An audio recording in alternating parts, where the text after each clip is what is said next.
was really rough. My memory is clouded. What happened to me?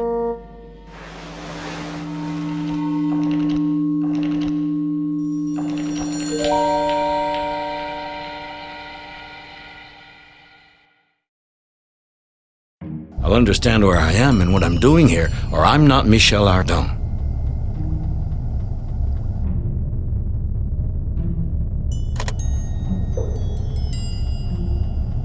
Looks like I'm not the only one who suffered a shock. This man seems utterly knocked out. Let me see. I'm pretty sure I know him. It's Barbicane, the president of the gun club, and the man at the origin of the Columbiad project. Baltimore, October 5th, 1865. Barbicane, president of the Gun Club, proposes an undertaking worthy of the 19th century to build a giant cannon capable of shooting at an incredibly distant objective. It's Barbicane, the president of the gun. An unconscious man. I recognize him. It's Captain Nichol, a famous engineer. Captain Nichol, a specialist in armor plating, is known for his rivalry with Barbicane, an artillery expert. Nichol claims that the Gun Club's project is impossible. Furious, Barbicane challenges him to a duel. A newspaper clipping. Hey, the article talks about me. Michel Ardan, famous French adventurer, volunteers to travel in the aluminum shell designed by President Barbicane. Michel Ardan manages to reconcile Nichol and Barbicane. "Since you're the kind of men who dare risk their lives," he says, "accompany me. You'll have front row seats to see which of you is right." So in the end, the shell is loaded in the giant cannon with 3 men on board.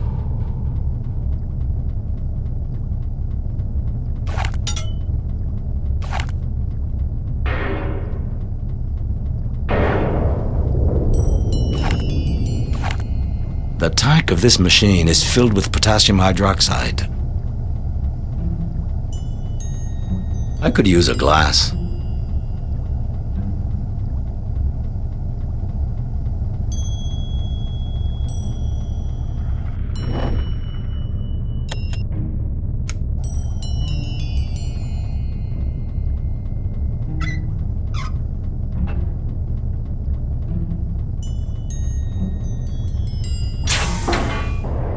Good Lord, that blue star, it's the Earth. I'm in outer space. An enormous explosion tears the shell from the Earth's gravitational pull. Destination, the moon. On board, all the passengers have fallen unconscious. Everything's coming back to me now. The cannon, the shell. We actually left Earth.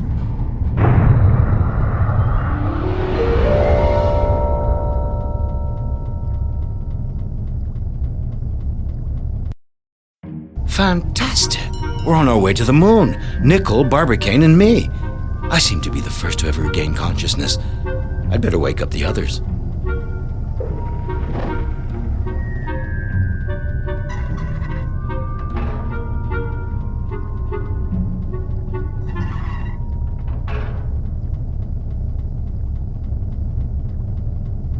What's this dark stain that's spreading? Is my friend injured? Michel Ardan briskly raises the blanket covering his friend. My lord! I thought Barbicane was just unconscious, but he's dead. And it's not the G-forces at the launch that killed him, but a bullet right through the heart. What happened? I've got to understand just what happened.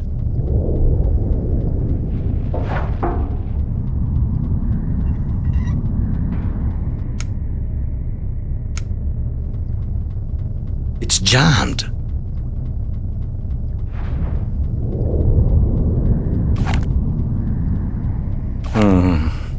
I'm almost ashamed to remove my worthy friend's hat. Perhaps I ought to put it back on his head. This letter is the last message my friend Barbicane wrote to me. Michel, Fate dictated that Nickel and I awaken before you. We quickly realized that due to tragic negligence, we wouldn't have enough oxygen for 3. The letter is torn. The rest is missing. After the shock of launch, President Barbicane and Captain Nickel are the first to regain consciousness. While Ardent is still out cold, the two men realize that because of their negligence, their oxygen supply is insufficient for 3 men.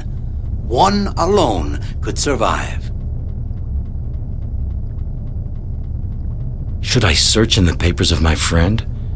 It's indiscreet, but maybe I'll find clues. This is Barbicane's wallet. It contains a letter written on perfumed stationery. What does it say?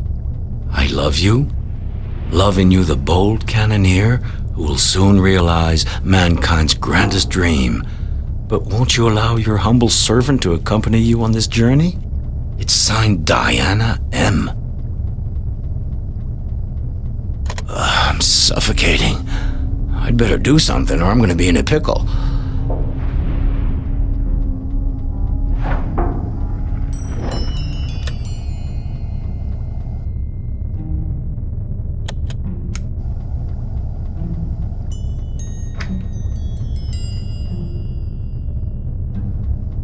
A monograph on lunar ideograms. I'm going to take this interesting essay with me.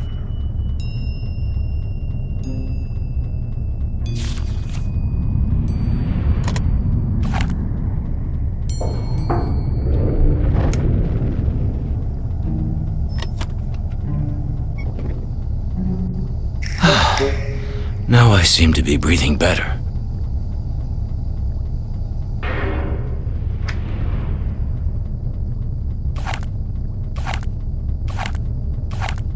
This bottle contains a disinfectant lotion made with cyanide. It has that odor of bitter almond that's so characteristic of this poison.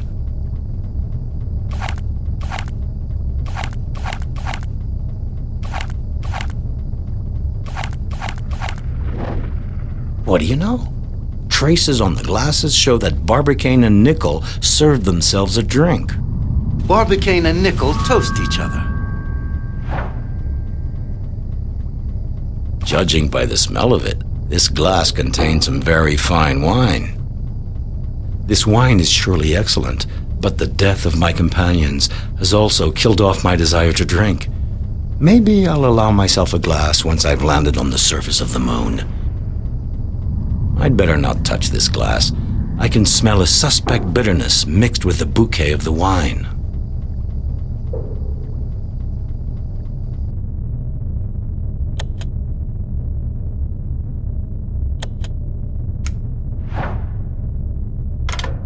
While cutting up Barbicane's hat, I found a letter signed Diana in the lining. It must be confidential if my friend took the trouble to hide it this way. Let's take a look. Sir, I will not seek any other excuse for my behavior than my passionate desire to visit the moon and to meet its inhabitants, who I know for a fact exist. When it turned out that such a journey was possible, I would have given my all to participate. Nothing else was important in my eyes. Yes, I dreamed that you would love me and that I would go with you to the moon. When I realized this was an illusion, I tried, out of spite, to seduce Captain Nickel. I wanted him to hide me in the shell, a stowaway. But Nickel proved as stubborn as you, and I was left alone with nothing but my shame. I do hope that you will pardon me and beg of you to keep this confession secret, as it would utterly destroy my reputation were it to fall into the wrong hands. Farewell, sir. And when you are on the moon, please think kindly of one who would so love to have accompanied you. So, this Diana tried to seduce Barbicane, then Nickel, in the hope of taking off for the moon? Poor girl. The hearts of human beings are sometimes moved by strange passions. The old rivalry between Barbicane the gunner and Nickel the armorer is a fact. Furthermore, letters found on the two men seem to indicate that they were loved by the same woman, a certain Diana. Weren't there enough elements to rekindle the flames of a scarcely extinguished dispute? The hypothesis of a quarrel provoked by a woman doesn't resist serious examination. A letter concealed in Barbicane's hat clearly demonstrates that Diana's advances were firmly refused by both men.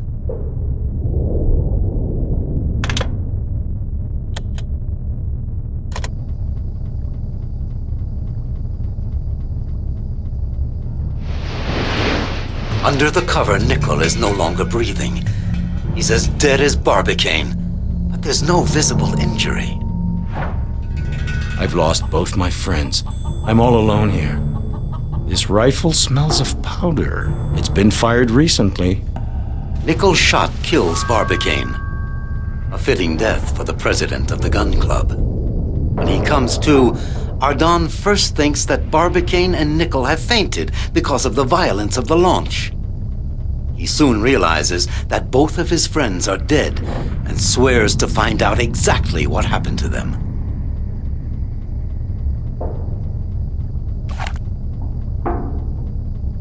A strange smell is emanating from Nickel's face. An odor of bitter almond. Nickel swallows the cyanide, a quick-acting poison smelling of bitter almond. I feel as though I were drunk, even if I've drunk nothing at all. This really isn't a good time for this. I've got to get hold of myself. This is Nickel's wallet. What's it contain that's interesting? Ah, so this is what a love letter looks like. My valiant captain, if you wanted, yes, if you so desired, we could leave together for that destination which fills my every thought. The letter is signed Diana.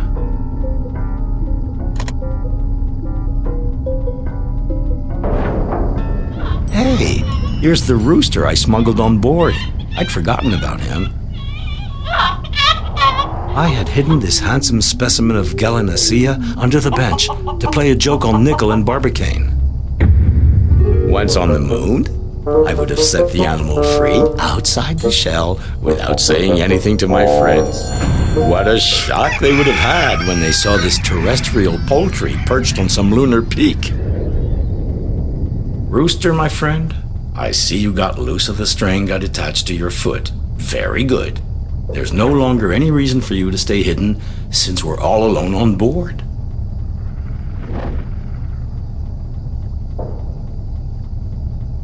A piece of paper ripped up and burned. The rifle shot scares the rooster that Michel Ardon had hidden in the shell.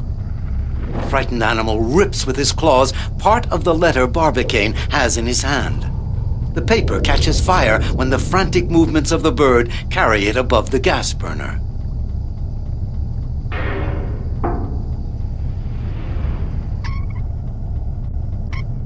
Ooh, my head is heavy.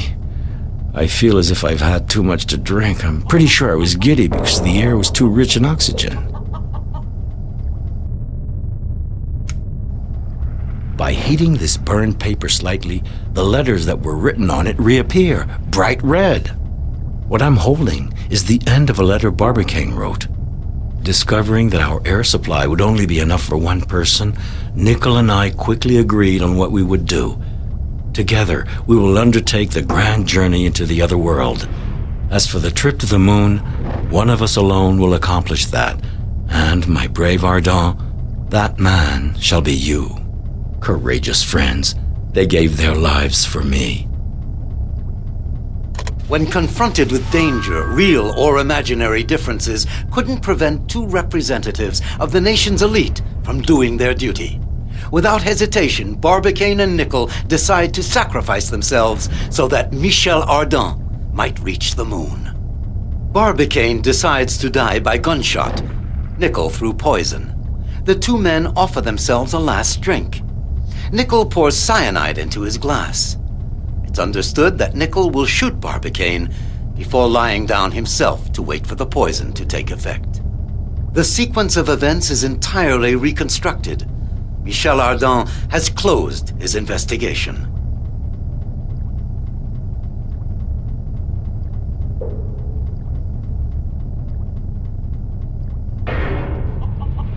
With a bit of string, I could tie this blanket around my friend to serve as a shroud. Then I could abandon his body in the vacuum of space. If the ocean serves as a sailor's grave, it's only fitting that space be the tomb of an interplanetary traveler.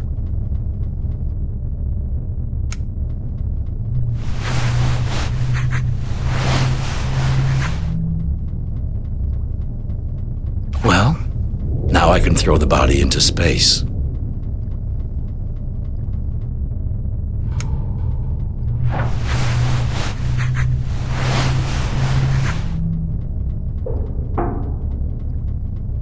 Well, now I can throw the body into space.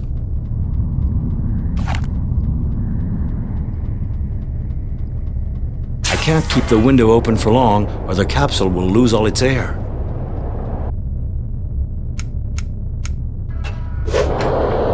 Michel Ardan sends his friend's body into interplanetary space.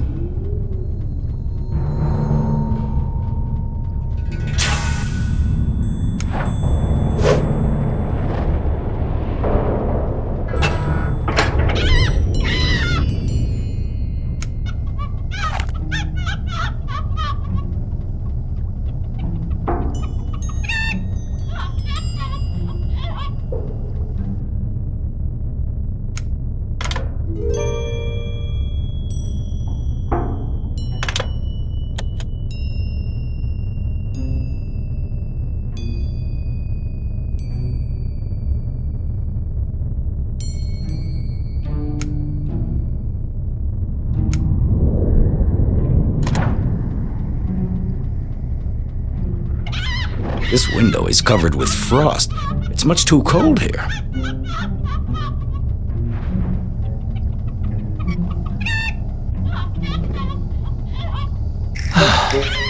Now I seem to be breathing better.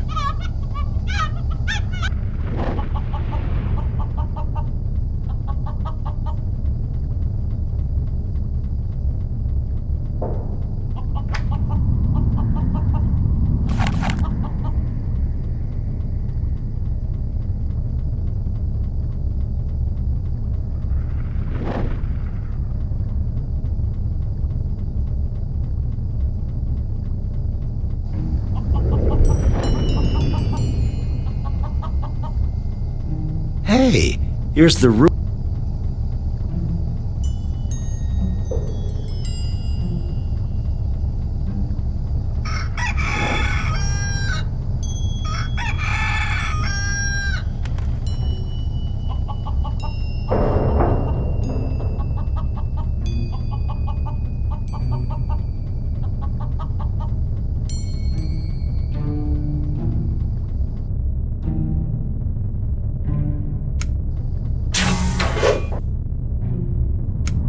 I'm not going to...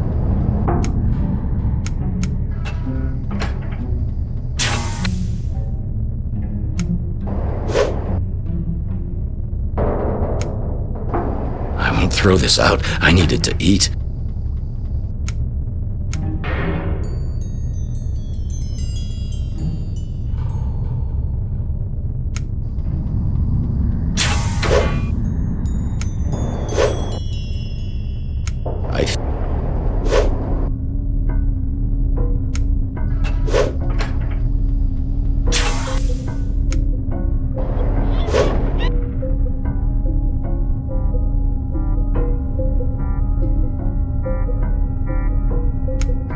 I won't throw this out. I need it to breathe.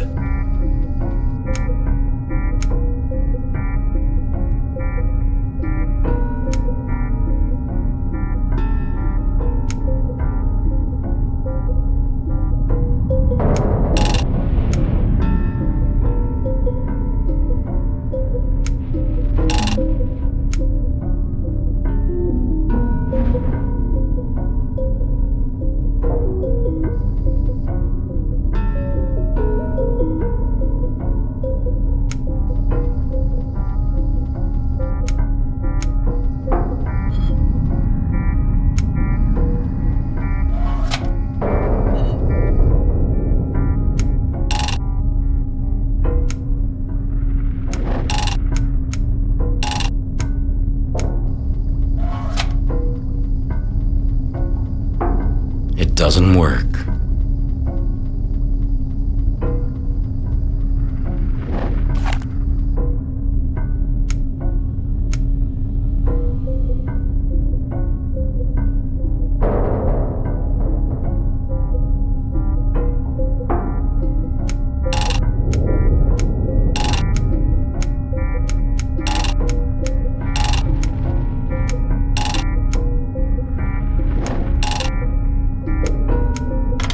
smash this barrel to open it.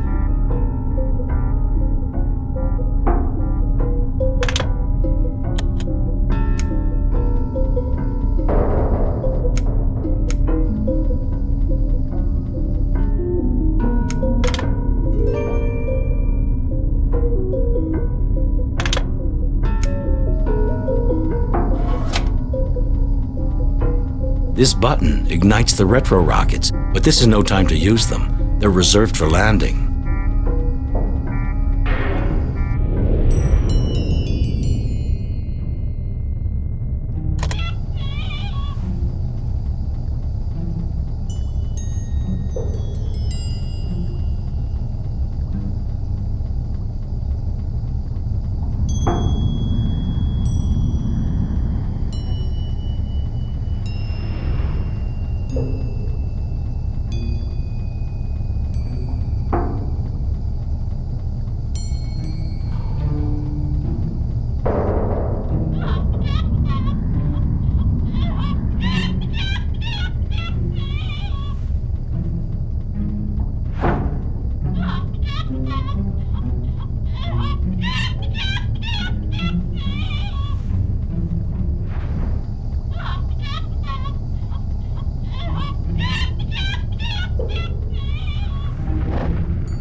I'm not going to throw that out.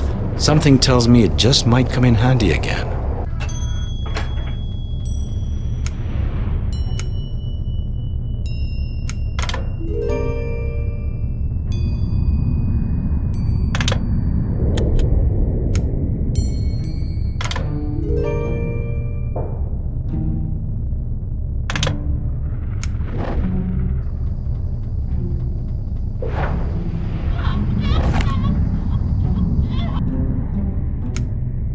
Well prepared, these compressed foods are rather tasty.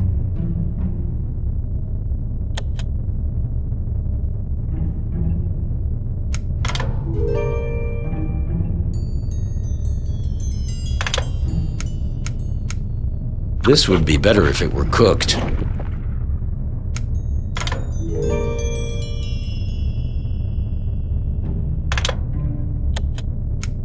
This would be better if it were cooked.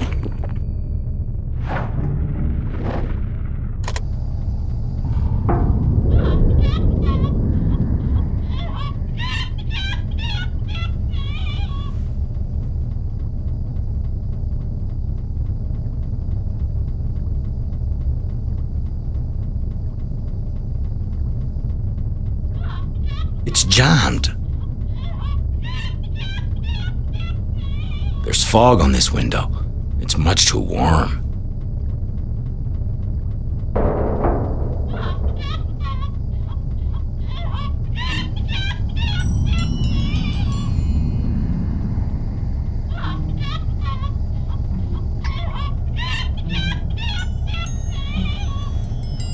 Ooh, my head is heavy.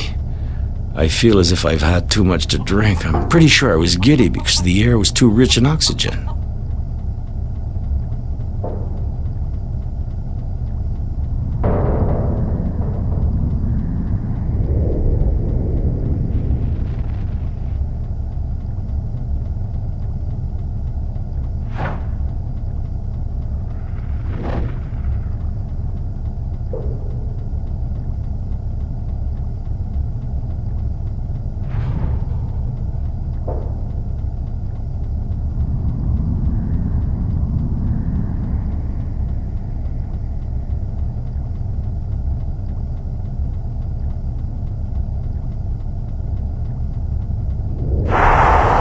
A disconcerting, if predictable, event takes place on board the shell. When the projectile reaches the point at which the gravitational attraction of the Earth and the Moon are in equilibrium, Michel Ardan starts floating in the air.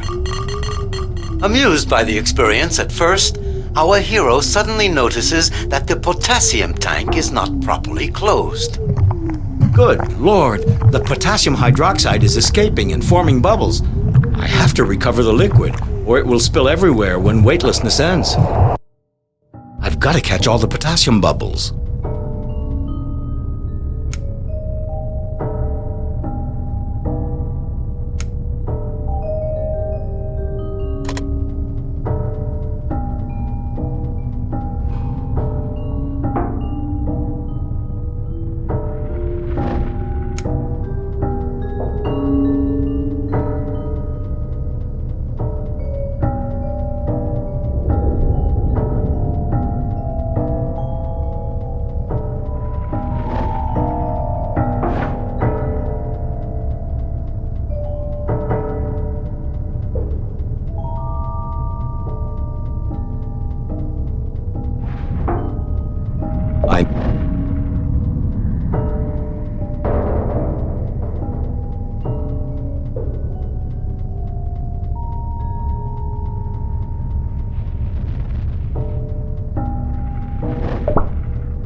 Michel Ardan has captured the last bubble just in time. Weightlessness comes to an end. He returns the potassium to its tank and closes it hermetically with an improvised cap. Whew. The carbon dioxide level is going down. The potassium tank is filled and closed. I shouldn't have any more trouble with that. The end of weightlessness indicates the shell is coming closer to the moon. If everything goes as planned, Ardan will soon land on its surface. I'm very close to the moon. I'm practically grazing it. I'm going to make it. Oh no! I missed it! I can't see a thing.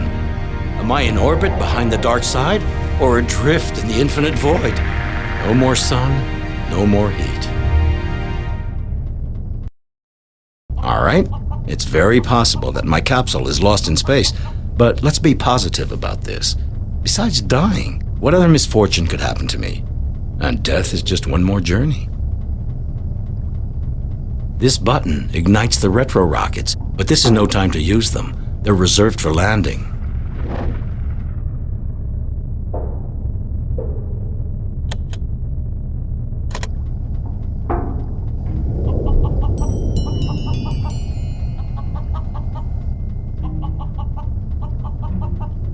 This button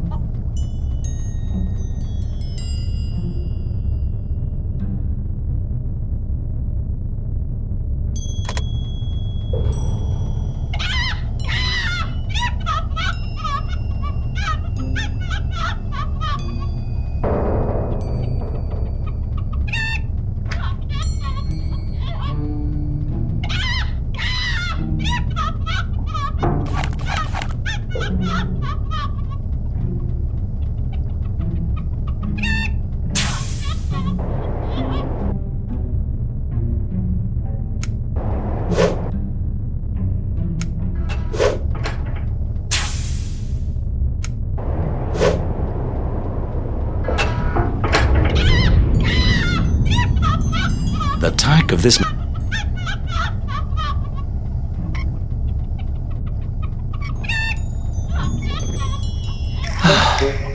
Now I seem to be breathing better.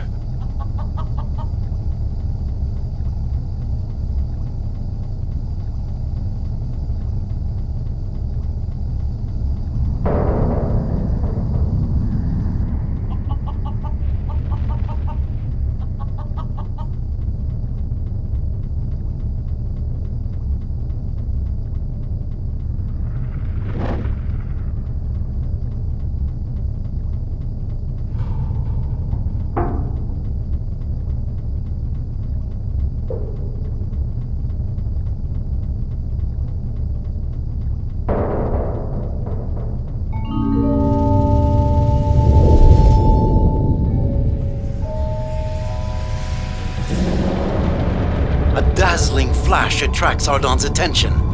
The explosion of a meteor reveals the hidden face of the moon.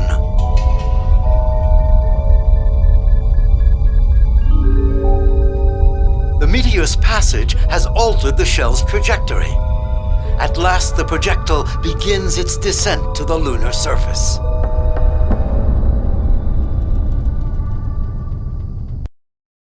To land successfully, I have to ignite my retro rockets.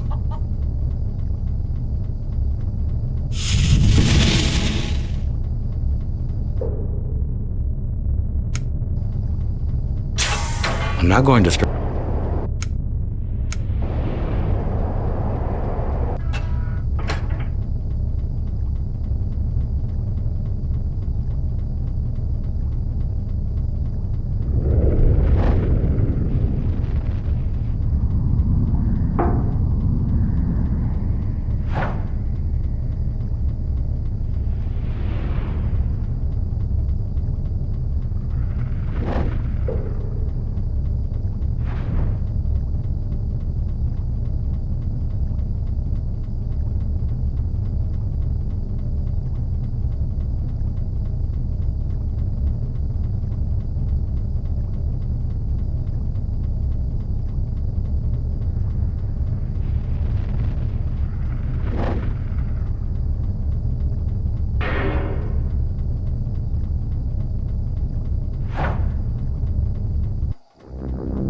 Ardon has successfully lowered his speed.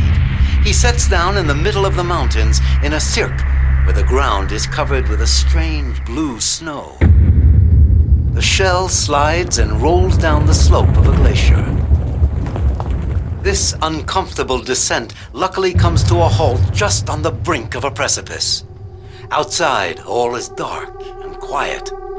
It's still night at the foot of this mountain range, but lunar dawn will soon break. Ardon opens the door of the shell and closes it again right away. There's no air outside. So, does the moon not have an atmosphere? Ardon can't believe it. He didn't take a long trip like this to stay cooped up in an aluminum prison. But now the first rays of the sun arrive at the foot of the mountains. The blue snow starts to melt. For that matter, is it really snow that's boiling this way?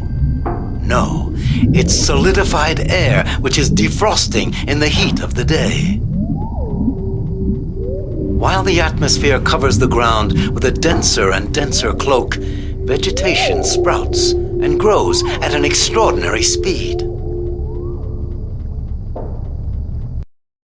I should be able to go out now.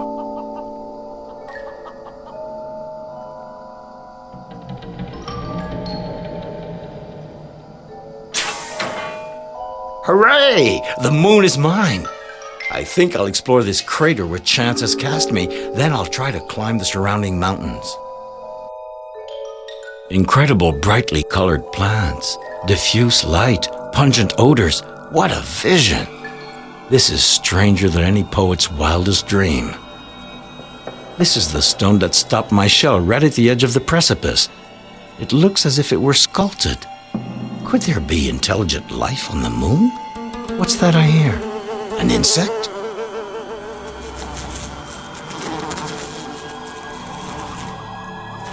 Where did that blasted bug go? I can't hear it anymore. This stone is blocking my shell at the brink of the cliff. It's really wedged in there. It'd take a lever to remove it.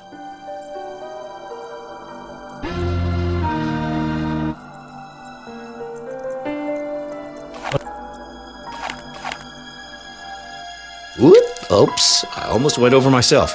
I mustn't forget that I weigh 6 times less than on Earth. I can make some extraordinary leaps, but if I don't adjust my takeoff, I could break my neck.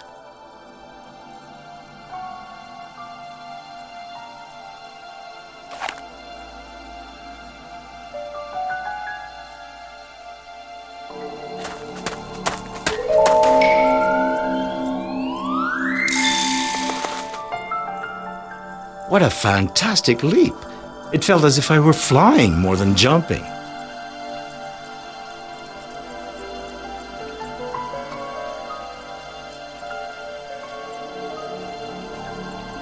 Here I am on a monument of dark stone in the middle of a crater shrouded in mist. What an extraordinary landscape. Good gosh! I recognize this piece of metal. This aluminum plate protected the window fitted into the floor of my shell. I unscrewed it shortly after launch, but there's no reason it would have remained static in the vacuum of space. Even though I detached it from the shell, it continued on its course and finally fell here. I might very well find all the objects I got rid of since leaving Earth.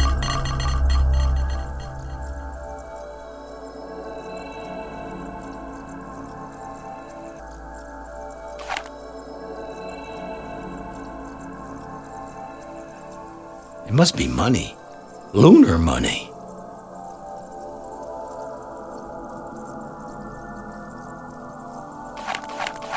This object looks very much like a telescope. This slot has the same dimensions as lunar coins do. Hey, something's moving over there. There's some building up there on the mountain above the clouds. I've just got to go visit it. What is this scope for? Maybe it's only to help selenite tourists admire the landscape.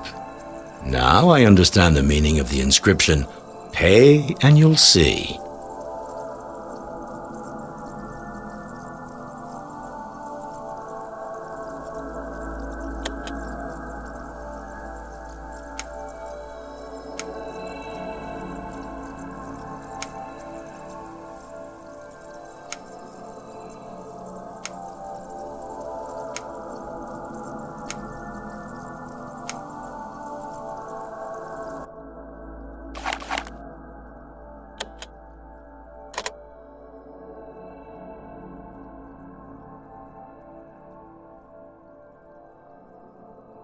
Shells.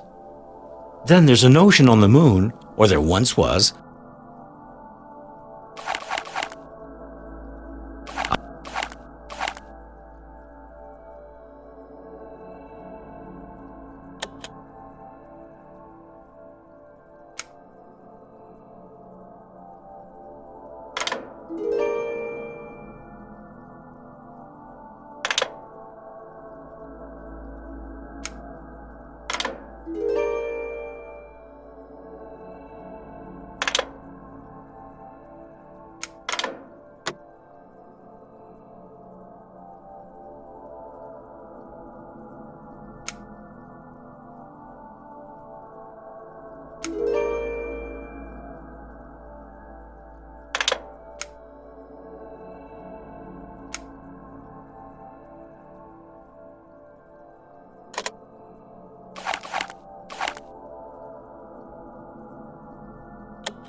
Strange instrument.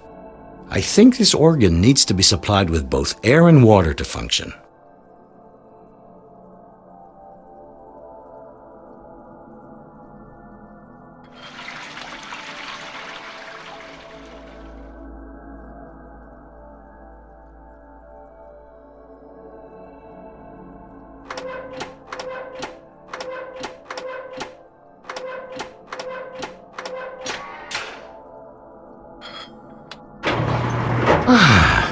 That's a most welcome draft.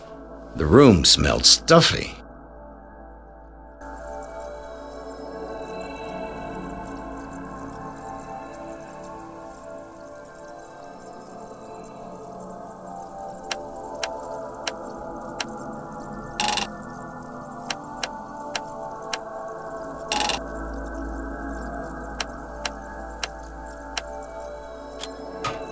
I think I understand the meaning of this ideogram.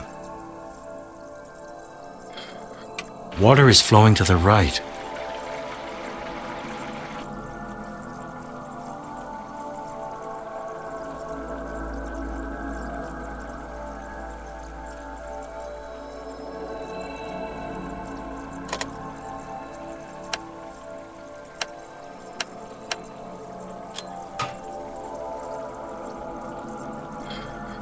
Water is flowing to the right. Water is flowing to the left.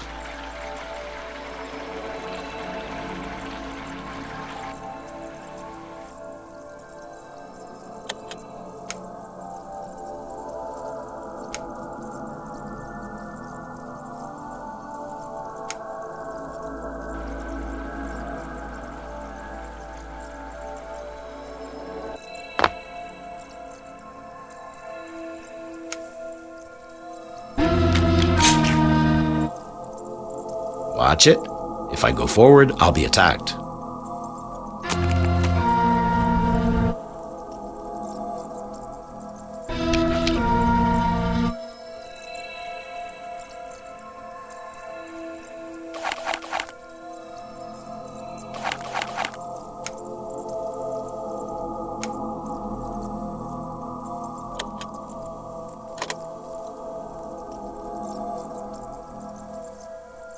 Good Lord, this object fell from my shell.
I can make out what looks like a fight between lunar plants.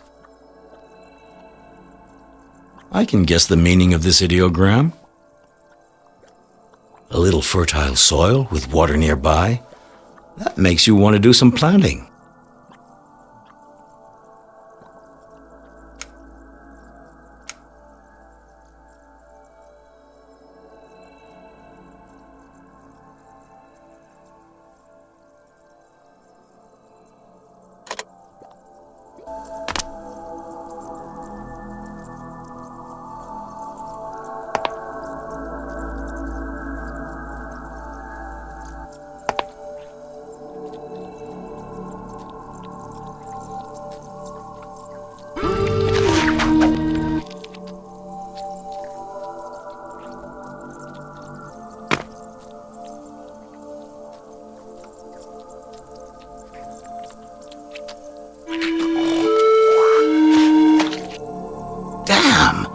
What kind of creature's that?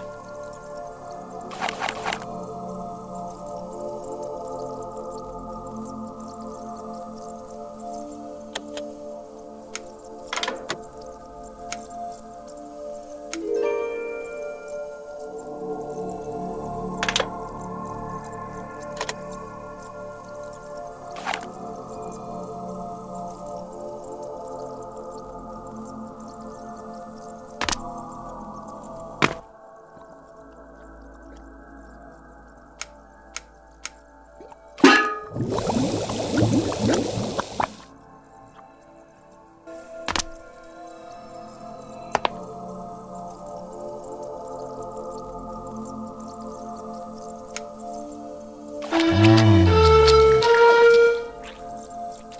loves that. Another object fallen from my projectile.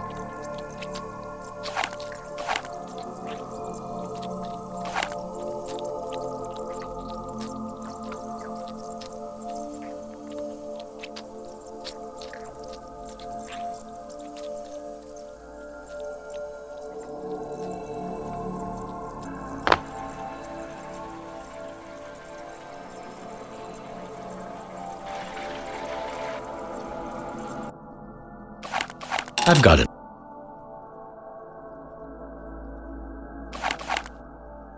I've got it.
I've got it.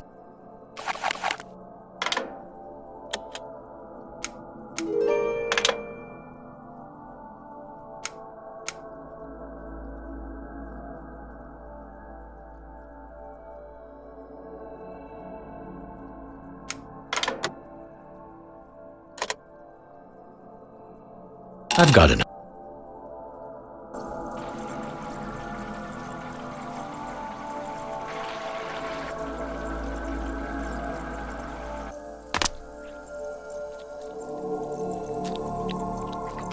I've got enough.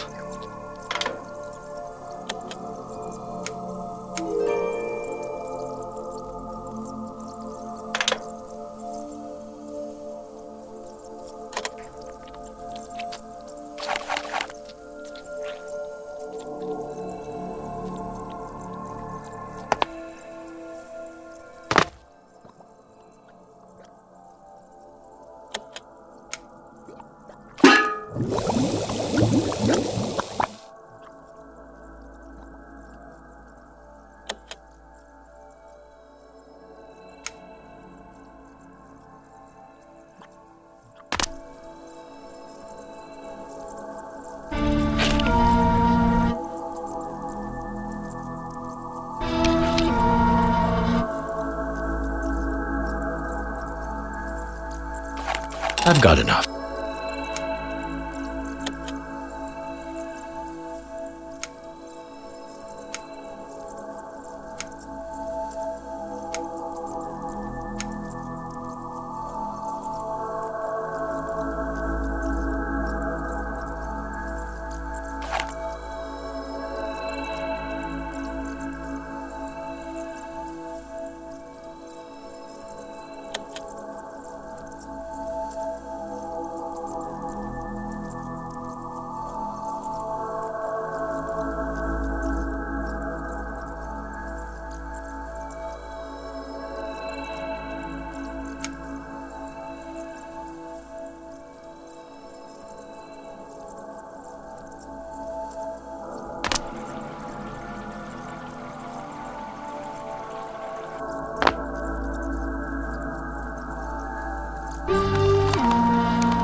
I've got it.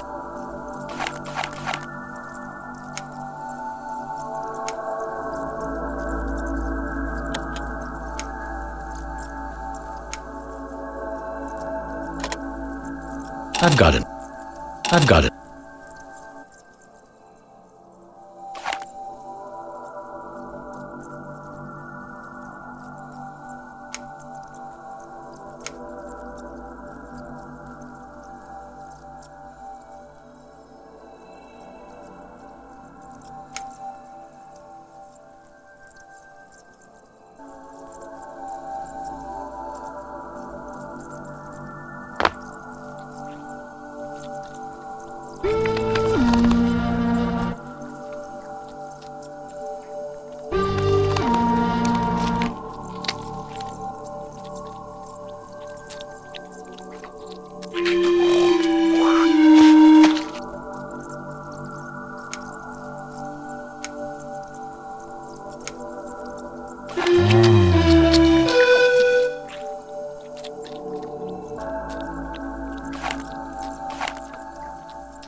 Amazing.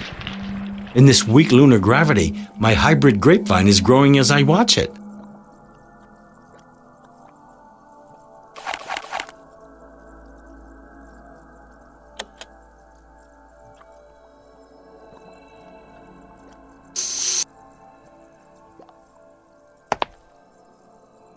I can make out what looks like a fight between lunar plants.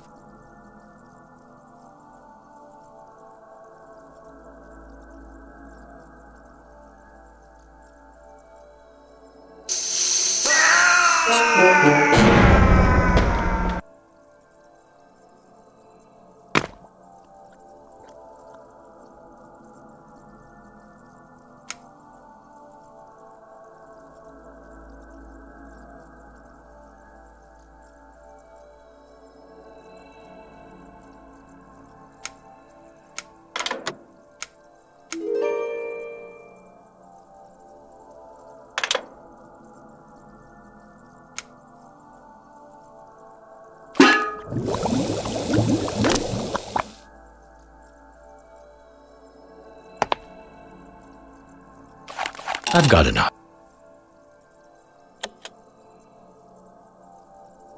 I can make out what looks like a fight between lunar plants.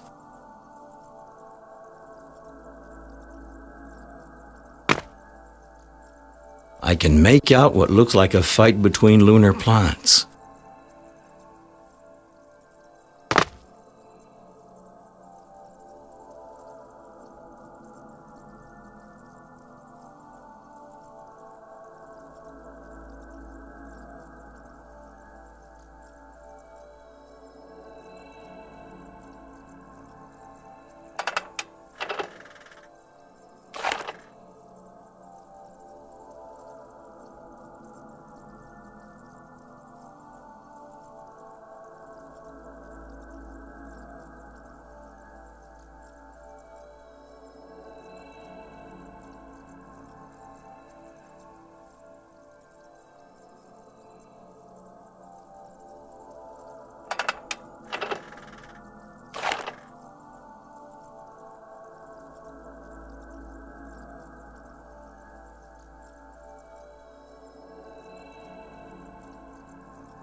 This vine is really practical. It lets me get around the collapsed part of the stairway.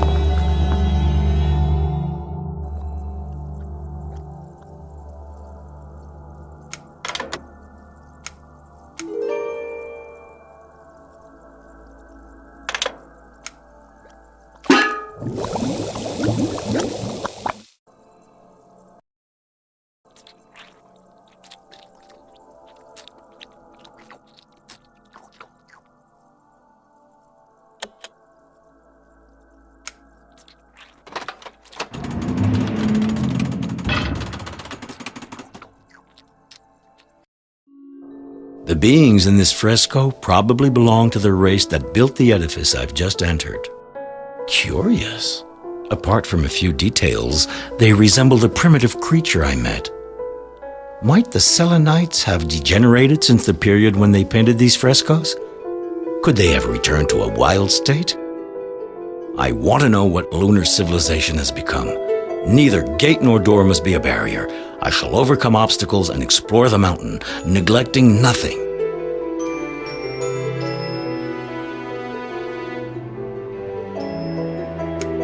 I feel weird. What do you know?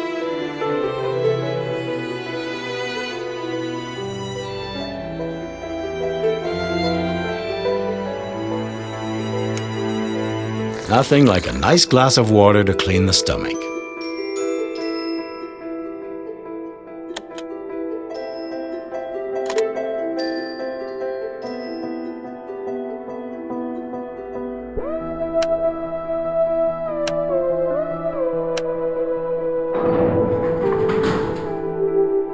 It's the Earth, the planet of my birth. Corpses of lunar beings. I'm in a necropolis. I'm locked in. See the Earth and die. That's how I would translate that inscription. I like to think that lunar pilgrims came to this place to worship the Earth. Once they accomplished the rites, they considered their existence fulfilled and lay down to die. As for me, I firmly intend to find a way to get out of here. But first, let's explore this necropolis. This sarcophagus is assembled from thin metal plates. With all due respect to the ancient Selenites, it bears a close resemblance to a tin can.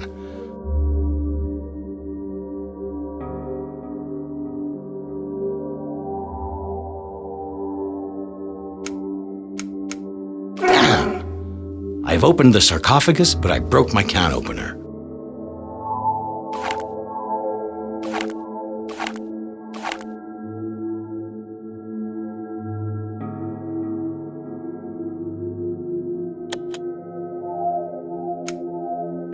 Human bones? What are they doing in a lunar necropolis?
That's unsettling.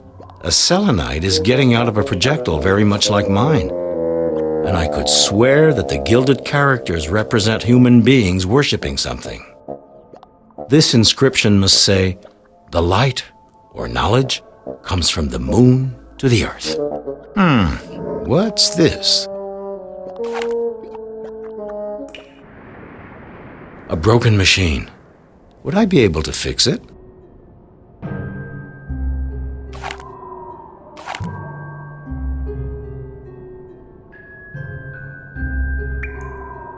This frame held a parabolic mirror aimed at the Earth. Pity it's smashed.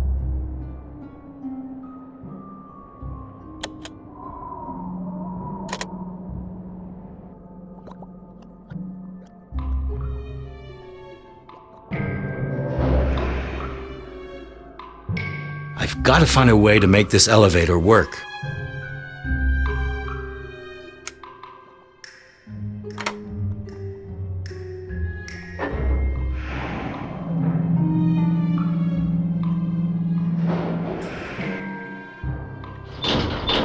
The elevator carries Ardent far into the depths of the moon. A welcome committee is waiting for our traveler. Consumed with curiosity, Ardent discovers that these Selenites resemble those who had built the necropolis. So lunar civilization hadn't disappeared after all. Ardent doesn't have to be asked twice to follow his hosts. He is led to a room that would seem to be an office where he is left alone with a Selenite dignitary.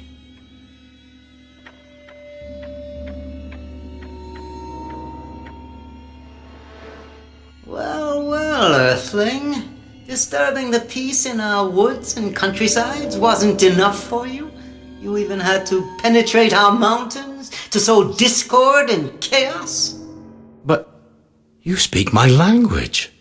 Of course. As a dignitary of the Second Circle in the service of His Flamboyance, the Supreme Ruler, I can access a quantity of knowledge. How did you learn that I came from Earth? It's obvious. We Selenites have been acquainted with Earthlings for some time, and that's why we considered it prudent to place you under close surveillance. As soon as you got here, a tiny insect landed on your clothing. It keeps us constantly informed of your comings and goings. Don't bother removing it. We have a myriad of them at our beck and call. They fly everywhere and examine every new object they find, so nothing escapes us, neither on the surface or underground. Oh, dignitary, it is hardly courteous to spy on foreign visitors. You dare to speak to me of courtesy? You'd barely arrived when you were already guilty of throwing dangerous objects, pollution of the woods, and grave robbing?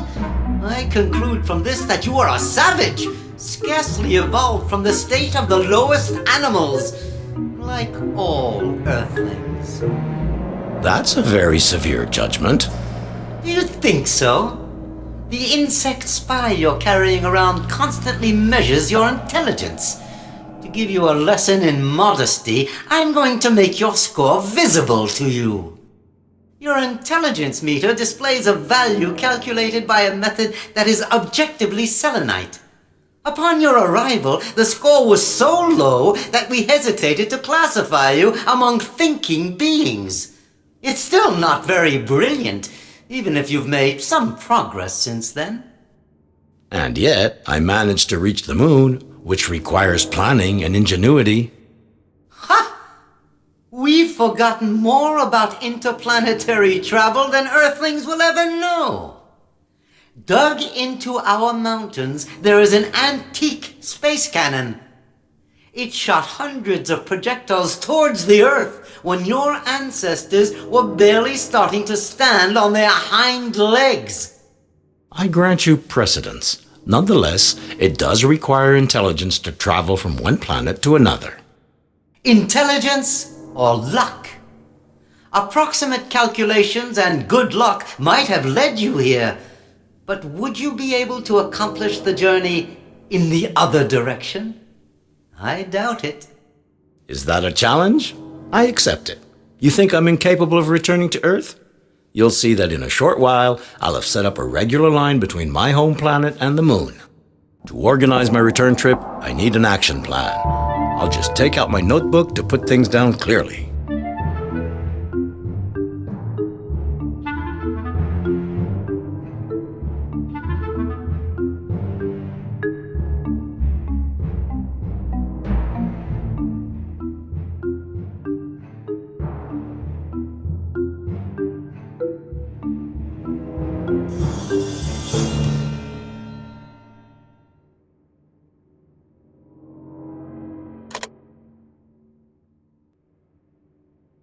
It's a perfectly verified fact.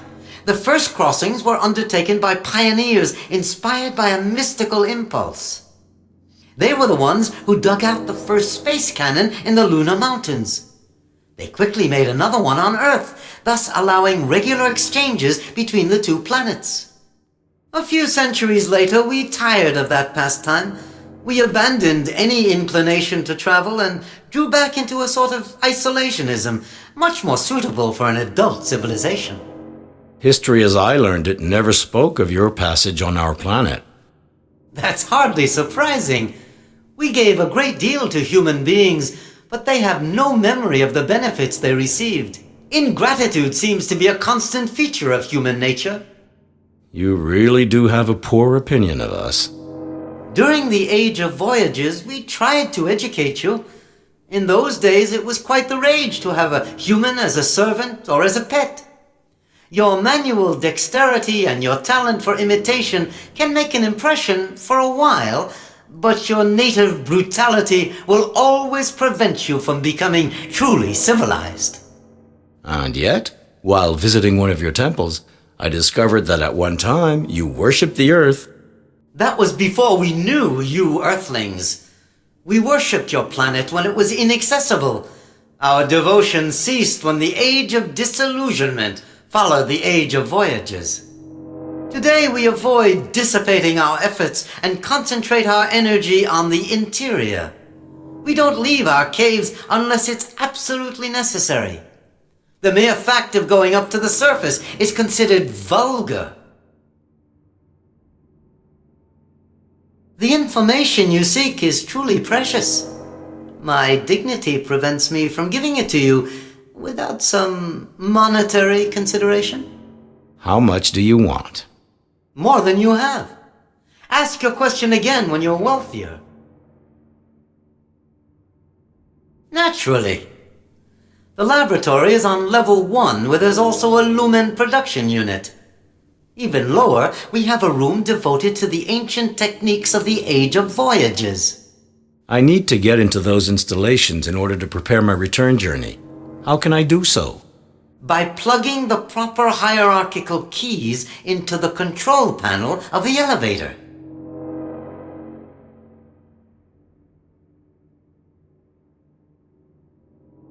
Naturally. The laboratory is on level 1, where there's also a lumen production unit. Even lower, we have a room devoted to the ancient techniques of the age of voyages. I need to get into those installations in order to prepare my... By plugging...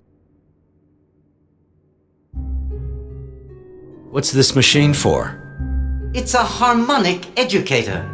It enables you to practice your comprehension of spoken selenite by memorizing the sounds regularly associated with our ideograms.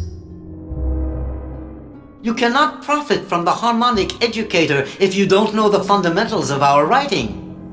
So start by using the reading screen on my desk. What's this button for? It turns on a reading screen used to teach our descendants when they've just hatched. You've decided to learn to read our writing? We'll see if you're able to. Ideograms will be displayed in front of you, Earthling. Try to guess their meaning. Correct. Correct. Correct. Correct. You passed the test. To my great surprise, you've managed to master the fundamentals of our writing. If you're not afraid of cerebral overheating, work on understanding our spoken language by using the harmonic educator on your left.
understand selenite.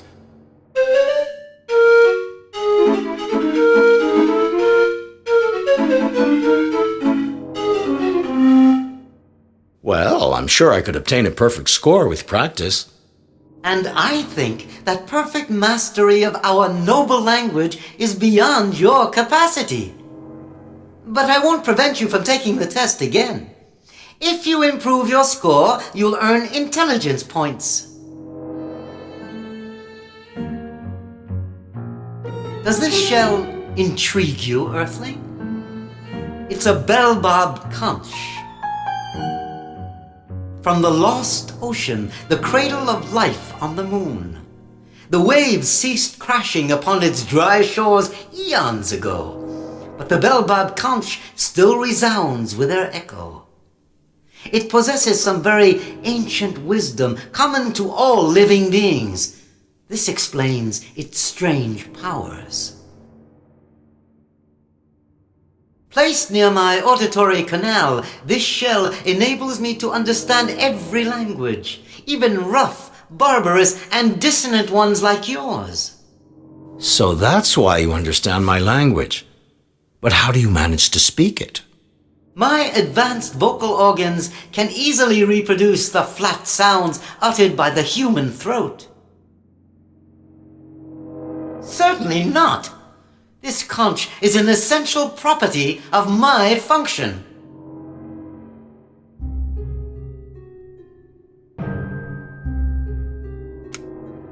Do you want to sell this object?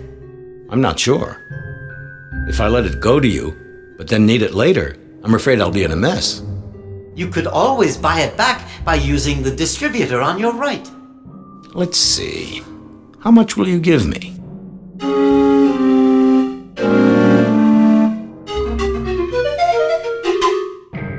But why did you all of a sudden slip from my language into yours?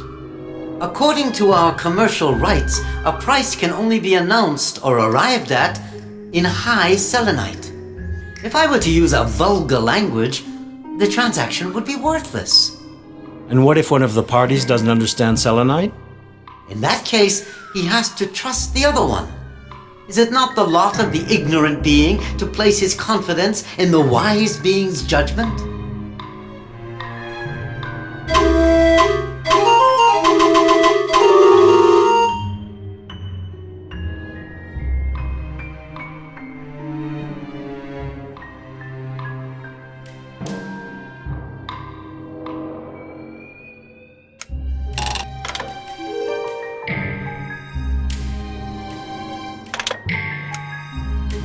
Do you want to sell this object?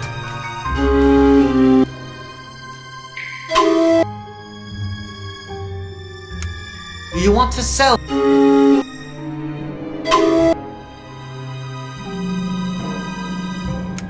Do you want to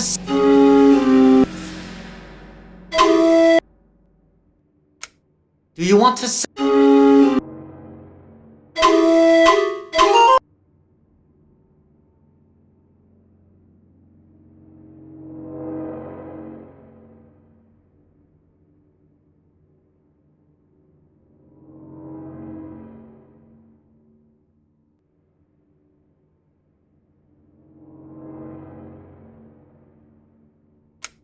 Do you want to sell this?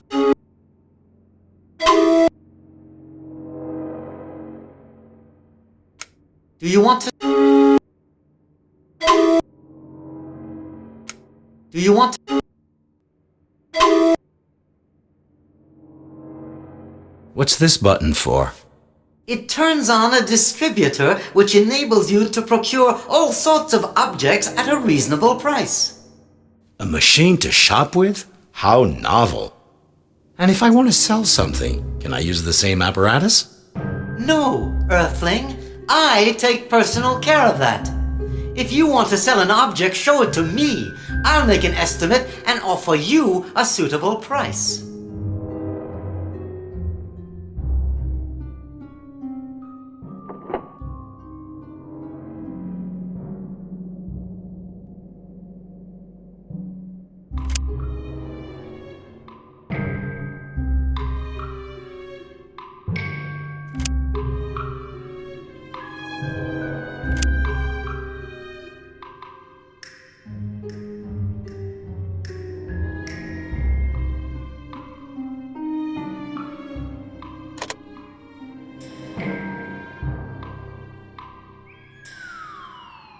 Naturally.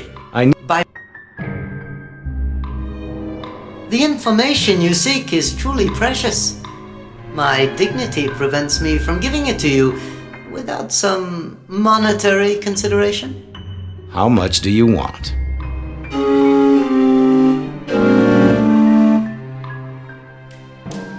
Go to point 6 and render this number one of the terms of the addition which will unlock the door. Your answer is not exactly clear.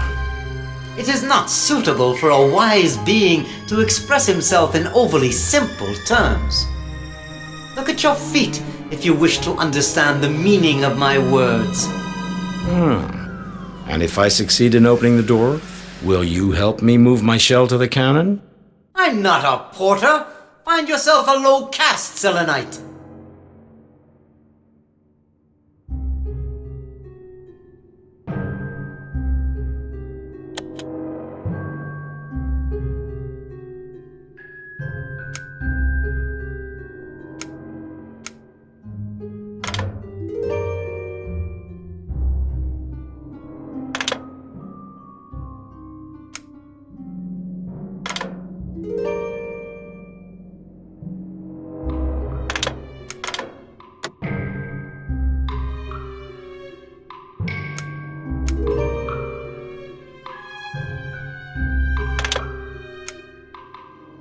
Do you want to set...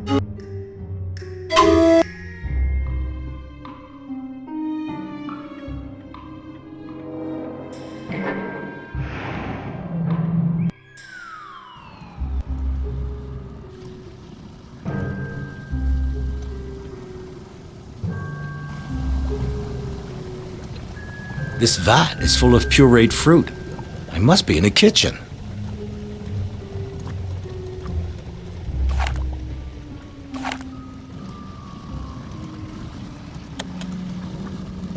I've got it. I've got it. I've got.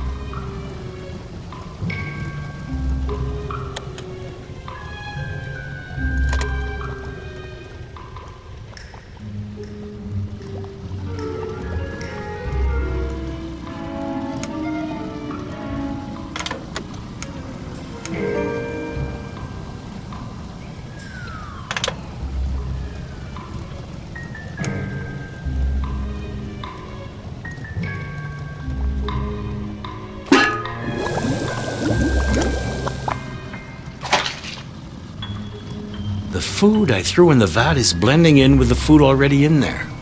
I'm rather satisfied with my last addition, but I wonder how the Selenites will react.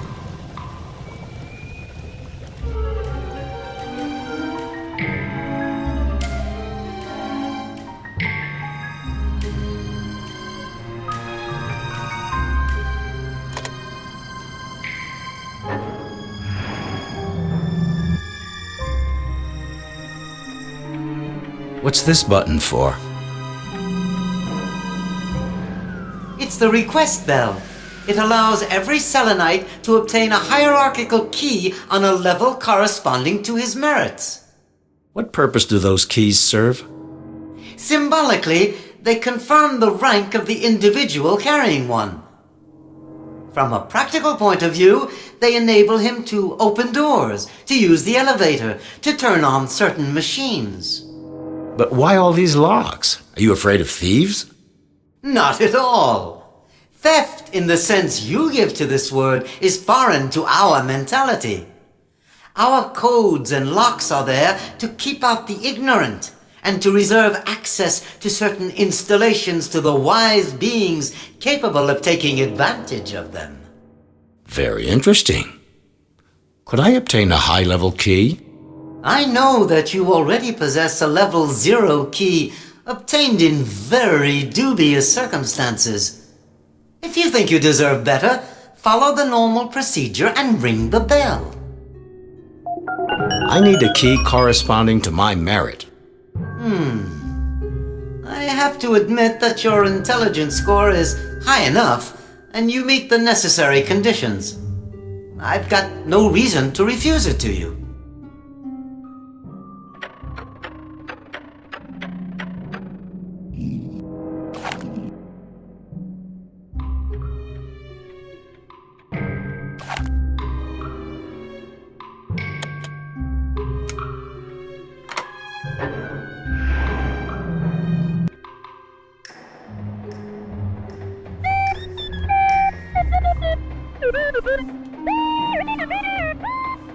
Hey, who's singing like that in my ear?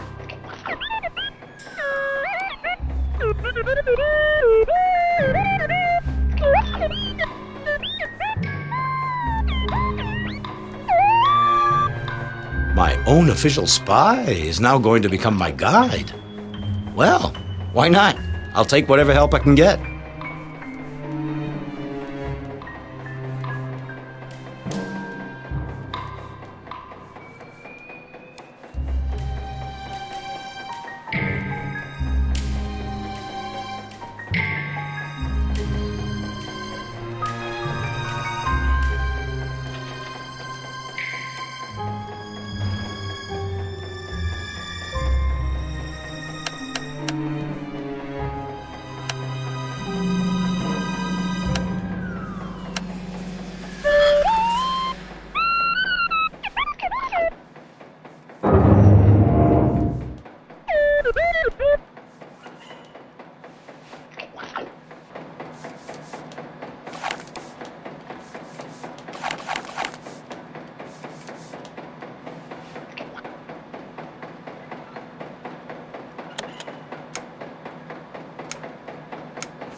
I've got...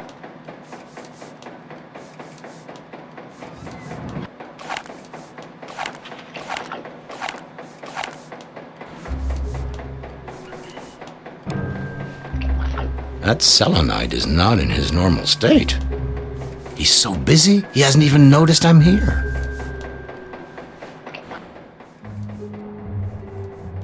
It's in far too bad condition to be salvaged.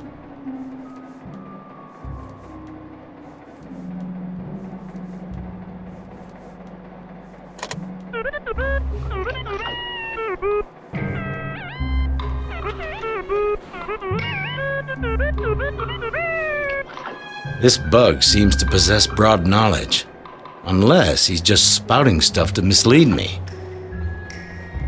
It's like a safety valve.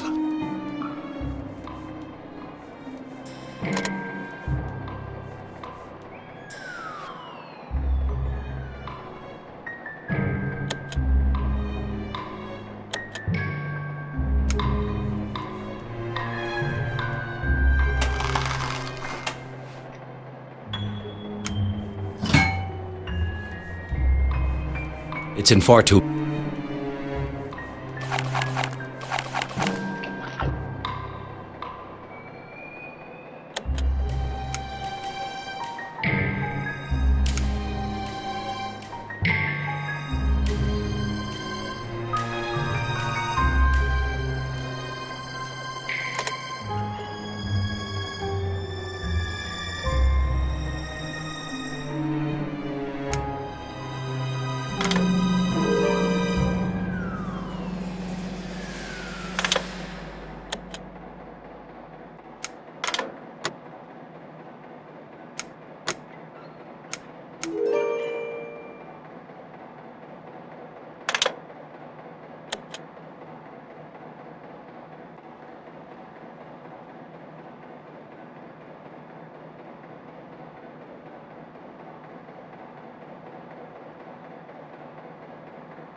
These kinds of mushrooms explode when they touch the ground.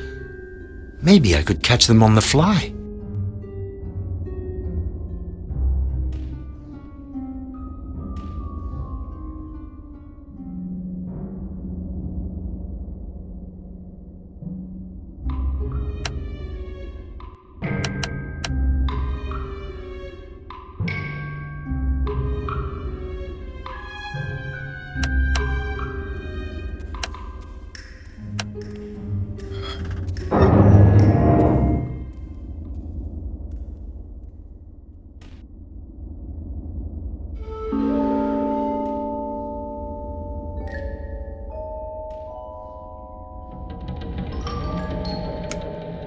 I feel splendid.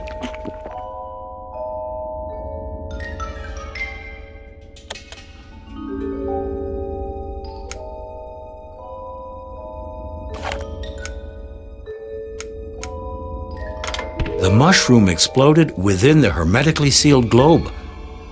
I'll be able to recover the spores.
I'm rather satisfied with my last edition, but I wonder how the Selenites will react.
It doesn't work.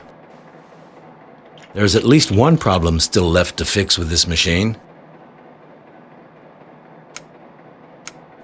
There's a piece missing here.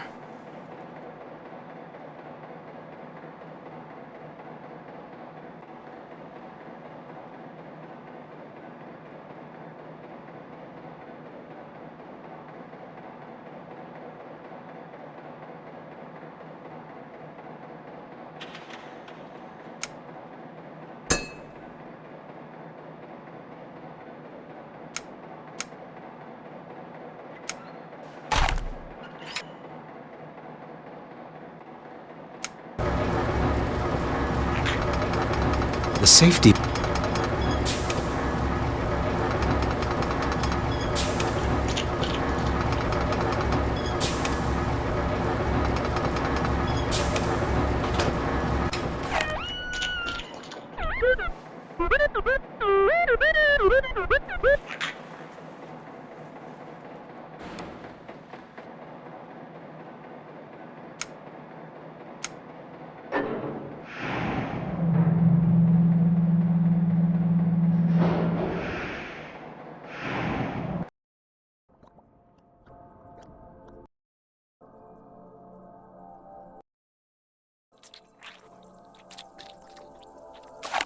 I've got enough.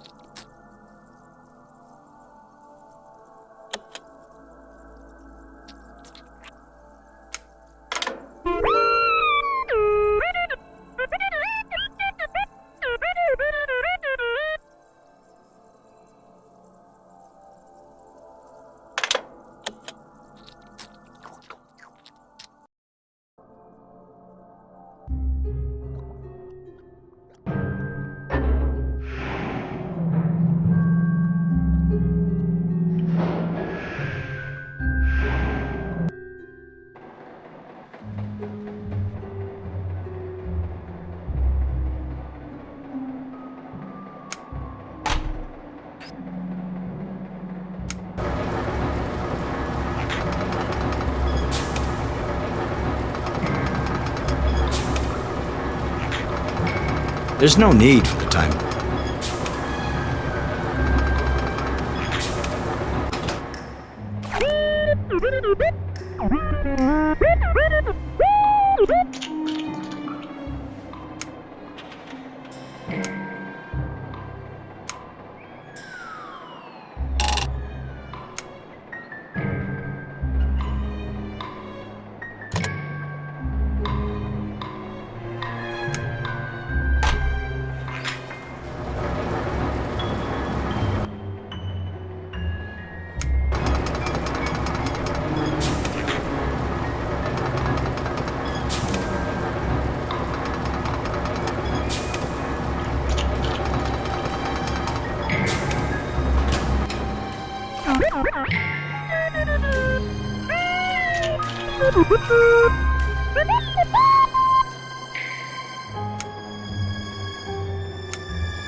I'm bursting with energy. My leaps will be that much easier.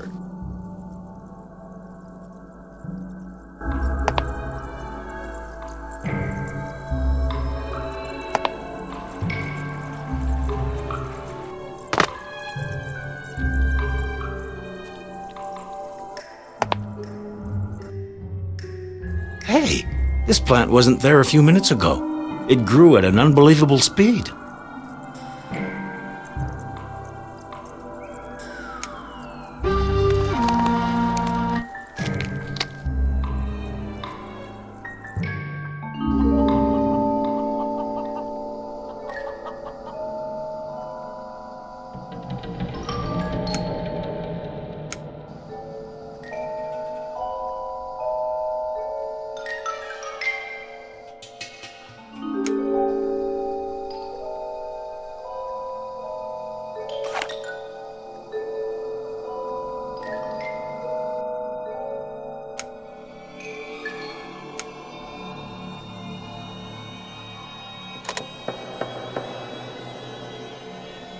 So, my friend the rooster, are you happy to have made it to the moon?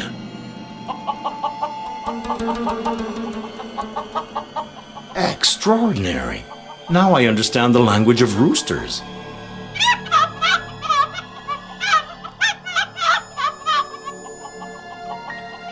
But then why don't you try to communicate with us? Tell me, my friend, are you not curious to see what the moon is like? Why not go out for a walk?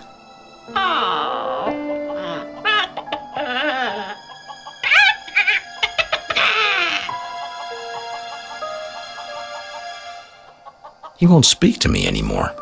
I think he's annoyed.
I feel...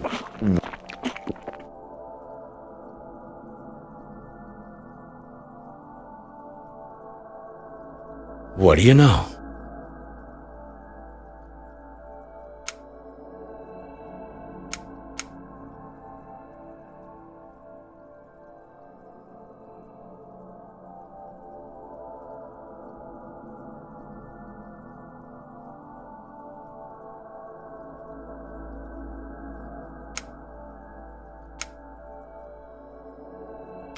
I've got it. I've got it.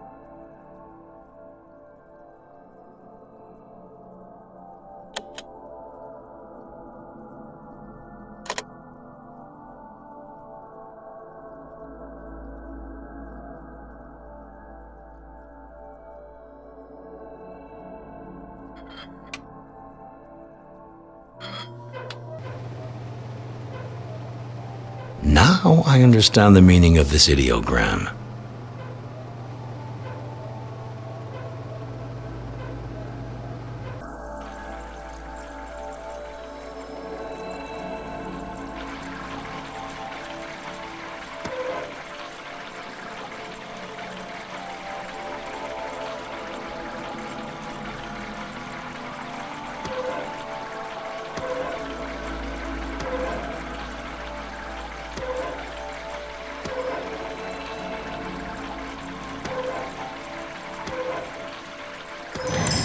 What do you know?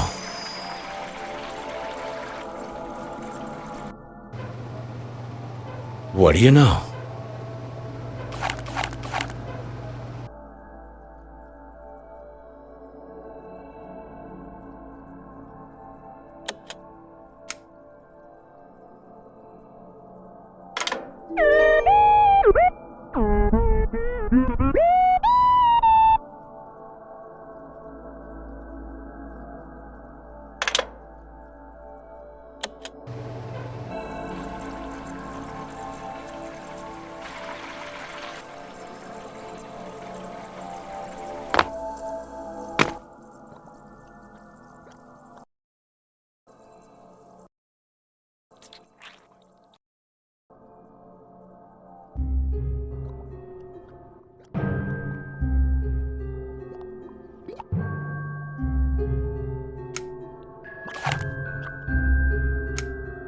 Nothing like a nice glass.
I've got it. I've got it.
It's stuck. It needs some...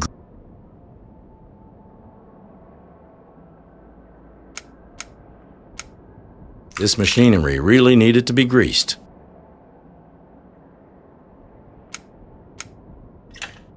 It works!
I need a key corresponding to my merit.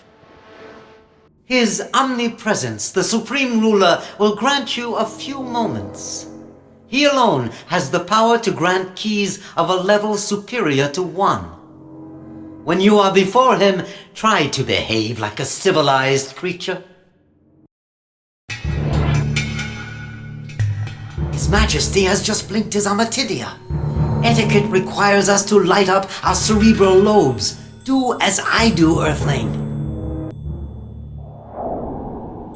Quick, do as I do, or you'll be taken for the rudest of bumpkins. But it's physically impossible for me.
Take this key that the Supreme Ruler is willing to grant you.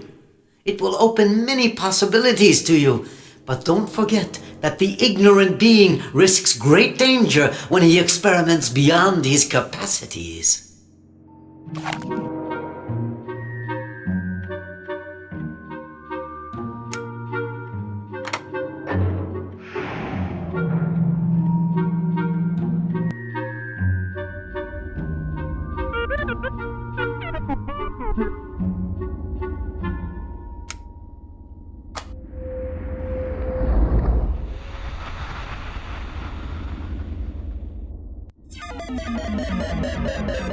Caught in the rays diffusing from the ceiling, Michel Ardan is shrunk until he is reduced to the dimensions of the tiny archway that leads to the neighboring room.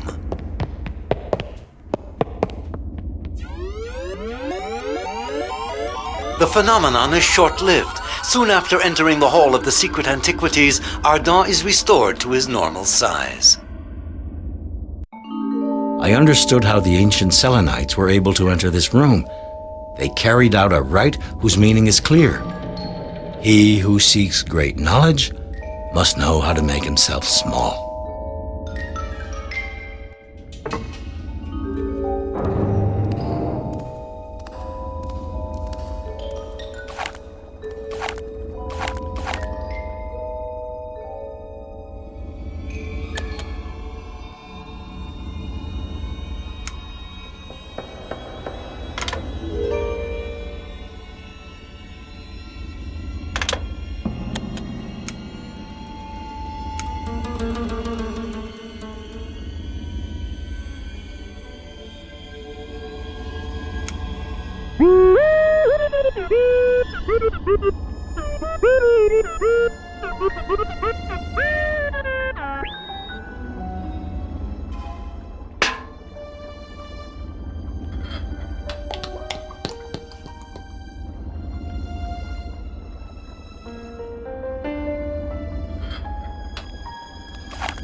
thus perished Michel Ardan because he made an error in a delicate chemical reaction.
Thus perished Michel Ardan.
It works. Ardan has just restored the operational capacity of an ancient lunar mirror capable of sending powerful light signals through space. Since our hero's departure, terrestrial observatories have kept their telescopes trained on the moon. Very quickly, they detect the signals and reply using the same method. A dialogue in Morse code is rapidly put in place.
The shell is almost certainly going to crash into the crater. I have to go down there, determine the impact point, and take delivery of the merchandise.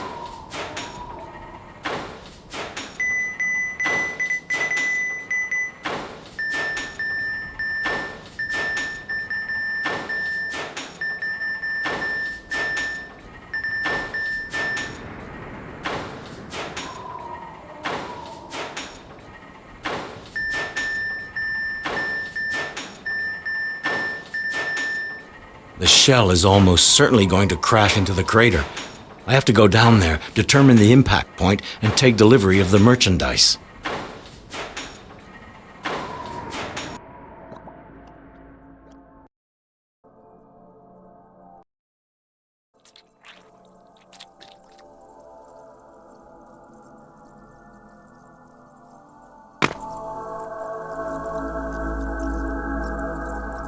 These are the remains of a shell sent from Earth.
The explosion of the supply ship has scattered the earth plants I ordered. Apparently, only one variety of cotton managed to germinate by hybridizing with a local plant. Fascinating.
Michel Ardan spreads a coat of Calypso's paint on the shell to lower its weight.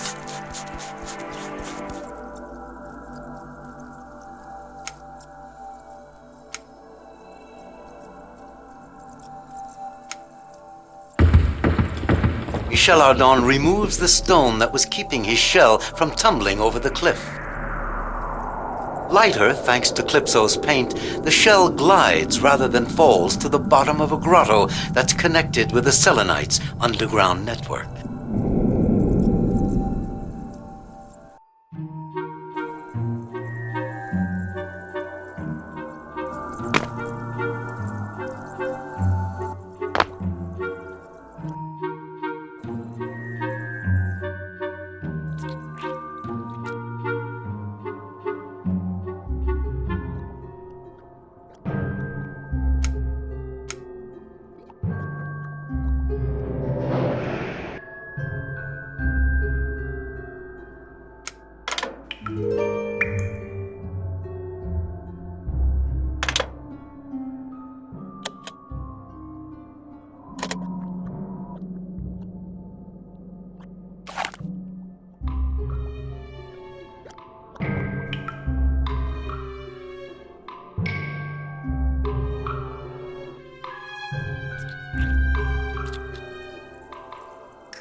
Water is flowing to the left.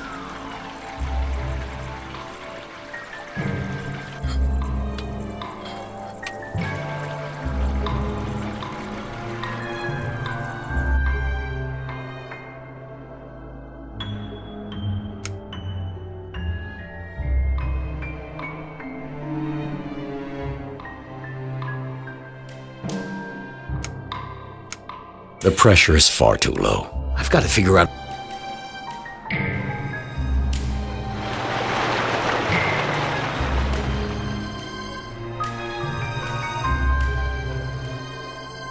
It works.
I'd better not get too close. Who can predict the behavior of a lunar creature?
That creature just staying there without reacting. It's almost as if it were waiting for something.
As soon as the doors open, the lunar creatures rush through the opening to disappear in the depths.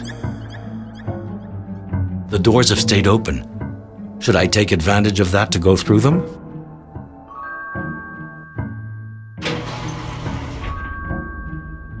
That's my shell I can make out down there.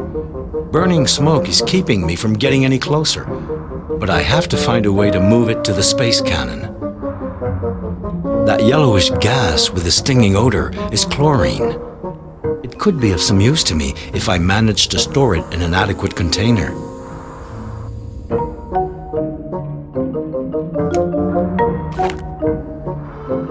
Either this creature is cataleptic or in a very deep sleep.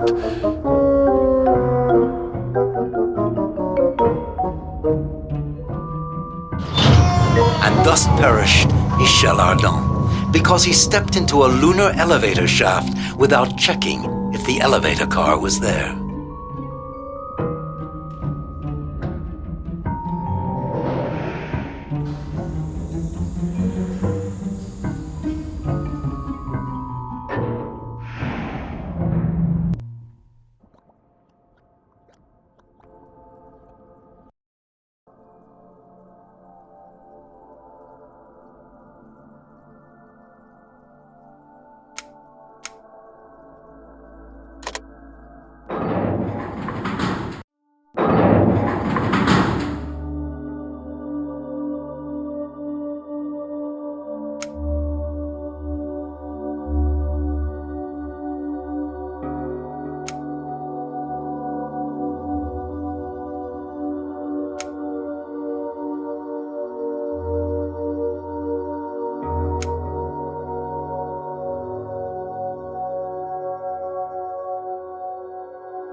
I need a key corresponding to my merit. His lightning bolt, the supreme ruler, will examine your request.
The exiles are going for the shell led by their shepherd.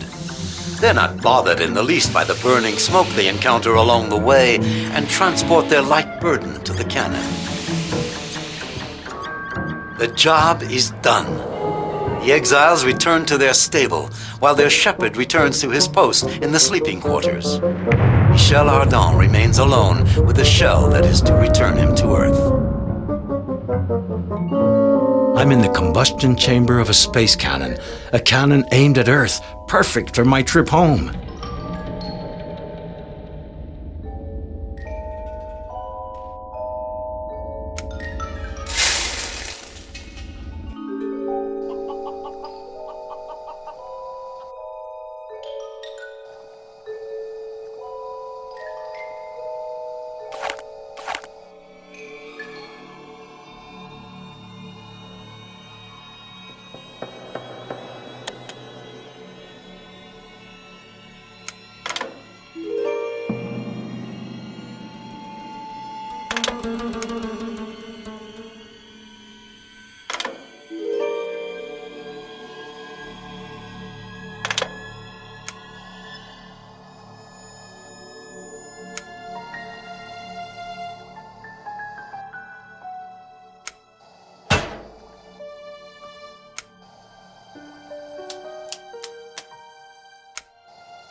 Michel Ardan has succeeded.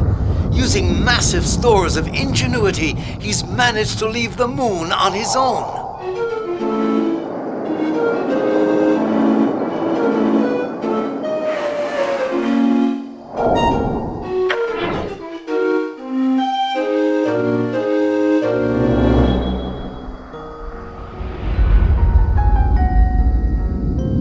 97 hours and 20 minutes after launch, Michel Ardan's voyage comes to an end with a glorious dive into the South Pacific.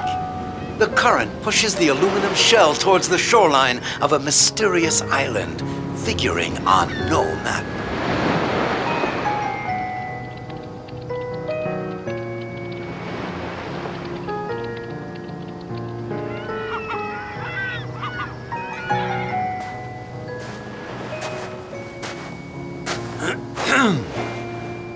Michel Ardan, I presume? Yes, that's me. And with whom do I have the honor of speaking? Call me Nemo, Captain Nemo. Thus, destiny has led our interplanetary voyager to the secret base of Nemo, the inventor of the celebrated submarine, the Nautilus. Will Ardan be able to persuade the captain to join him for a new journey to the moon? What measures will the Selenites take to protect their tranquility? Perhaps you'll find out in the next adventure.